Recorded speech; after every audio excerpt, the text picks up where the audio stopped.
बिस्मिल्लाहिर्रहमानिर्रहीम।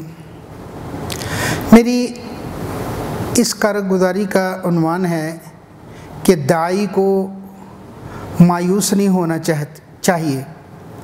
पता नहीं दावत देने वाले के असरात अल्लाह ताला कहाँ कहाँ डालता है। मैं आपको एक सच्चा वाक़या सुनाने लगा हूँ। मैं मुल्क से बाहर किसी जगह पर था तो वहाँ मेरी एक पाकिस्तानी लड़के से मुलाकात हुई जो FSC का इम्तिहान दे के वहाँ आया हुआ था। बड़ी मासूम शक्ल।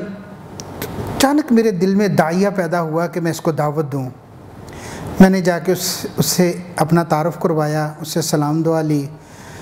तो मैंने उसको जमात का तारुफ़ करवाया कि ऐसे जमात है, शब जुमा पे जमा होते हैं, अपना खाना अपना बिस्तर लेके आते हैं, अल्लाह के रास्ते में जाते हैं 3 दिन के लिए, चिल्ले के लिए, 4 माह के लिए।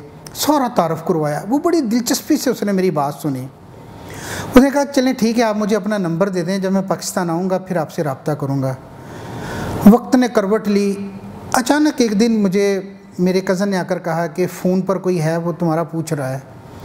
मैंने फ़ोन उठाया तो उधर से उसी लड़के की आवाज़ कि मैं फ़लाँ हूँ और फ़लाँ जगह आपसे मेरी मुलाकात हुई थी और आपने मुझे एक मरकज़ का कहा था कि वहाँ जब तुम पाकिस्तान आओ और उस मरकज़ में आना, तो मुझे अब बताओ वो मरकज़ कहाँ है, कैसे पहुँचना है। इत्तेफाक की बात है कि वो हमारे ही शहर का रहने वाला था। तो मैंने उसको कहा कि देखें आज तो फ़लाँ दिन है, इतने दिन पड़े हैं शब जुमा में, तो आप फ़लाँ जगह पे ना मुझे आके मिलना, तो फिर मैं तुम्हें आपको लेके जाऊँगा। वो आया, हम इकट्ठे शब जुमा में शरीक हुए। उसने बहुत असर लिया। पहली दफ़ा उसने ऐसा माहौल देखा था तो उसने वहाँ से रोज़े की नियत की। 3 दिन लगाए, फिर चिल्ला लगाया, फिर 4 माह लगाए। फिर मुझे कहने लगा कि मैं कॉलेज छोड़ के मदरसे में आलिम बनना चाहता हूँ। मैंने कहा ठीक है, तुम इस्तिखारा कर लो। उसने कहा बस मैंने पक्का फ़ैसला कर लिया है, मैंने आलिम ही बनना है।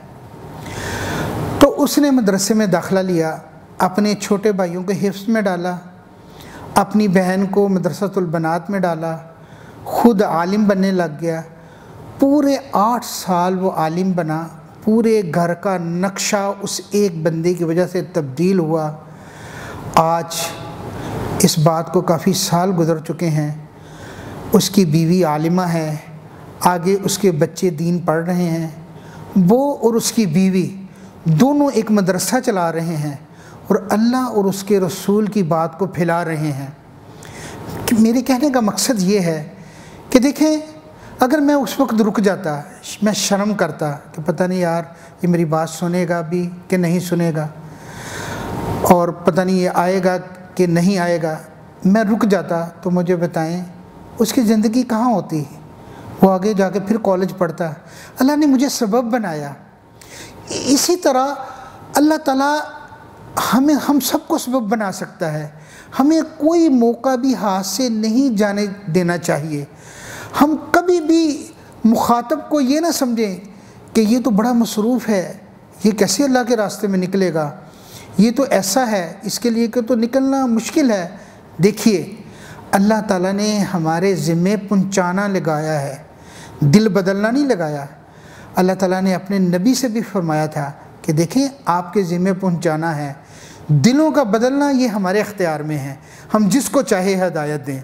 तो जो चीज़ हमारे ज़िम्मे है वो हम करें कि हम दूसरों के कानों तक अच्छी बात पहुँचाएँ। बाकी दिलों का फेरना वो ऊपर वाले के हाथ में है और हमें अपना अजर पूरा का पूरा मिलेगा इंशाअल्लाह। वमा अलैना इल्लल बलाग।